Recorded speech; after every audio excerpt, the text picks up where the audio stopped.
Colonel Arvind की कहानी देशभक्ति और बलिदान की एक अद्वितीय मिसाल है। वह वर्षों से सीमा पर तैनात थे और हर परिस्थिति में अपने कर्तव्यों को पूरी निष्ठा से निभाते थे।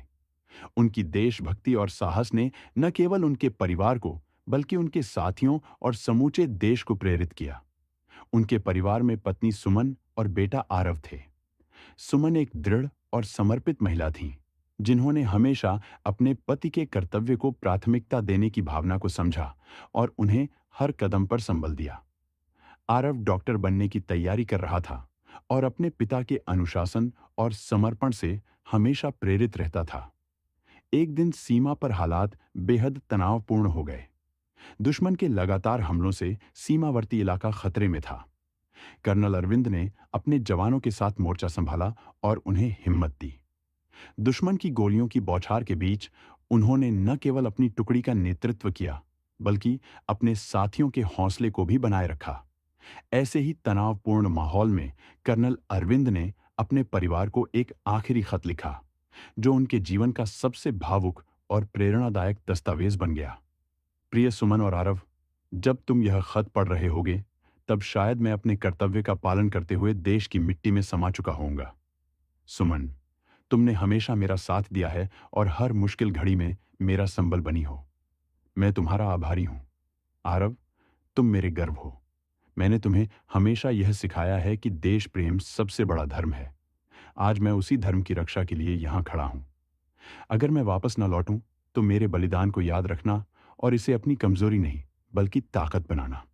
आरव, मैं चाहता हूं कि तुम अपने सपनों को पूरा करो, लेकिन हमेशा यह याद रखना कि देश के प्रति हमारा फर्ज सर्वोपरि है। तुम्हारा कर्नल अरविंद। सुमन और आरव ने यह खत पढ़ते हुए खुद को संभालने की कोशिश की, लेकिन उनके दिलों में अरविंद के प्रति गर्व और दर्द का अजीब सा मिश्रण था।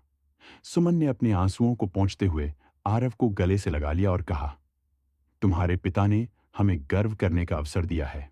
हमें उनकी इच्छा का सम्मान करना होगा। कुछ दिनों बाद एक दुखद समाचार आया कि कर्नल अरविंद दुश्मनों से लड़ते हुए शहीद हो गए। उनका बलिदान पूरे देश में गूंज उठा।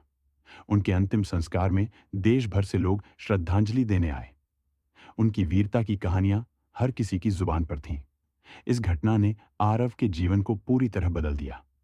वह डॉक्टर बनने की तैयारी कर रहा था, लेकिन अब उसके दिल में एक नया संकल्प जाग चुका था। उसने फैसला किया कि वह सेना का डॉक्टर बनेगा और देश की सेवा करेगा। यह निर्णय आसान नहीं था, लेकिन अपने पिता के बलिदान ने उसे यह रास्ता चुनने की प्रेरणा दी। आरव ने कठिन प्रशिक्षण और पढ़ाई के बाद सेना में डॉक्टर के रूप में अपनी सेवा शुरू की। वह न केवल घायल सैनिकों का इलाज करता था, बल्कि अपने पिता की कहानियों से उन्हें हिम्मत भी देता था। उसकी सेवाएं युद्ध के मैदान में उतनी ही महत्वपूर्ण थीं जितनी एक सैनिक की होती है। एक दिन एक घायल जवान ने आरव से कहा, डॉक्टर साहब, आप वाकई कर्नल अरविंद के बेटे हैं।